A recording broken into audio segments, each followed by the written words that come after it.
1990க்கு முன்பு நம் வாழ்க்கை எப்படி இருந்தது? காலை எழுந்ததும் பசும்பால் வாங்க அப்பா வரிசையில் நின்றிருந்தார்.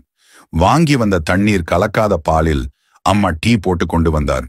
குடும்பத்துடன் அமர்ந்து டீ குடிப்பதை கூட அவரவர் முகத்தை பார்த்து ரசித்து குடித்தோம்.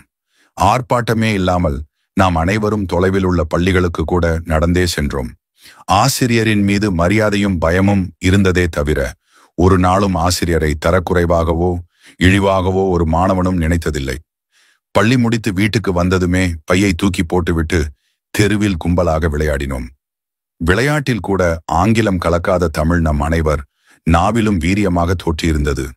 மாலை 4 மணிக்கு மேல் நம் அக்கா தங்கைகளுக்கு அம்மா அழகாக சடை போட்டு விட்டார்.